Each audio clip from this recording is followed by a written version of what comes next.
of the powerful few. So international bodies that are supposed to defend the less privileged would have to stand up, just like the International Criminal Court of Justice is doing. This book is not just a historical account. It is a call to conscience.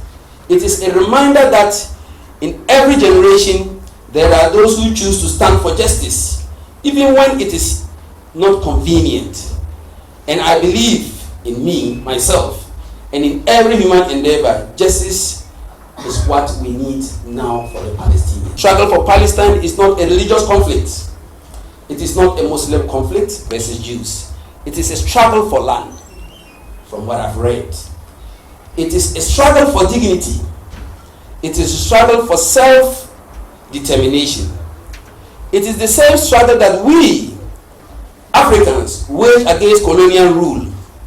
It is the same struggle that the people of South Africa wage against apartheid.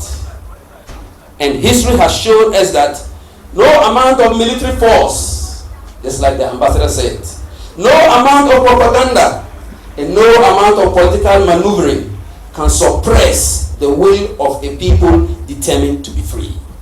And I'm sure the Palestinians one day will be free. You have given us not just a book, but a weapon in the future for the truth, in the fight for the truth. As the Gaza genocide was in progress, American university students, and not just ordinary universities, even Ivy League university students, in their greatest of numbers. Yeah, in the first place, there's too much disinformation and misinformation that the so-called legacy media is carrying out throughout the world, distorting the nature and dimension of the Palestine-Israel conflict. There's a completely different narrative. If we acquaint ourselves with it, it would completely demolish that mainstream version that portrays Israel as a victim, when in actual fact it is the perpetrator of a genocide that is happening in Gaza. And one of the reasons that motivated me in putting this booklet together, but there are several, but the immediate one was the reaction of the Israeli ambassador to Ghana in the immediate aftermath of the 7th October 2023 incident.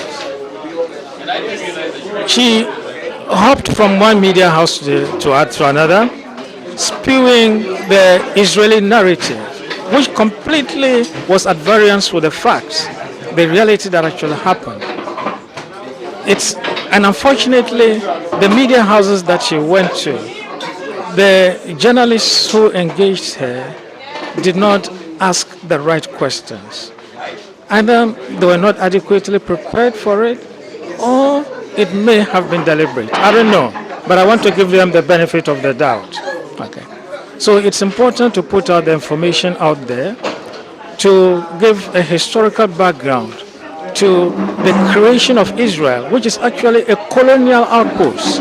And we in Ghana, in Africa, should relate to the Palestinian struggle as our own, because there's an analogous experience that we had here in Africa when Europeans came and occupied our lands. It's the same thing that the Israelis are doing. They are occupying Palestinian lands, and these are Europeans who have gone to the Middle East to settle using biblical texts completely out of context. And mind you, those who originated, the originators of this idea of the state of Palestine in the Middle East, they were not religious people. Okay? They were not religious people. These people were atheists. They didn't believe in God. So the whole idea of Israel being a Jewish state is fundamentally false. Its premise is false. It's just a pretense to mobilize the international Jewry to support a colonial enterprise and an imperialist outpost out there in the Middle East. So, and it is not a religious conflict. That's what you must understand. It is not a religious conflict. In fact, In Palestine, in Israel, if you look at the book, I've provided statistics to show that there are more Christians in Palestine than there are Christians in Israel. Okay? And there are more Muslims in Israel than there are Christians in Israel. So it is not a religious conflict. It is not a religious conflict. In actual fact, if you look at the nature of the conflict itself, it has to do with Western imperialism, and let me put it this way. Apart from it being a colonial outpost, it is also a way of America using Israel as what I would call, it's an aircraft carrier stationed there in order to police the area, which is rich in oil, for the benefit of American imperialism, and also to keep the place unstable. And once the place is unstable, it is easier to exploit. So the main reason for writing this book, and I urge all who are listening now to take a look at the book. It's very difficult to summarize everything within a space of just one interview. It's all out there, and stripped to its barest essentials, the conflict is not a religious conflict. It is a struggle against colonialism. It's a struggle against imperialism, and what is happening to the Palestinians is the same thing that happened to the Native Americans, who were, where European colonial settlers went and virtually wiped out.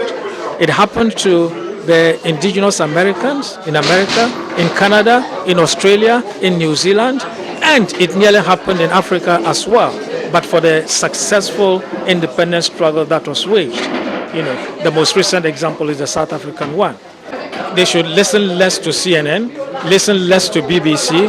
There are alternatives. There are other websites and podcasts. You have Double Down News. You have Information Clearinghouse. Well, now it is defunct. You have, podcasts like George Galloway, which you can listen to get an alternative view of what is happening in Palestine. There's also the Electronic Intifada, which is easily and freely accessible.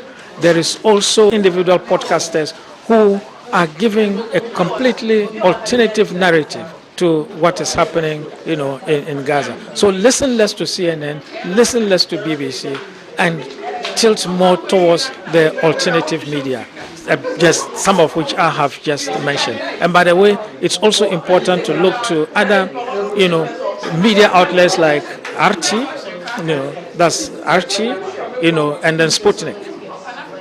And, we also have Iran News.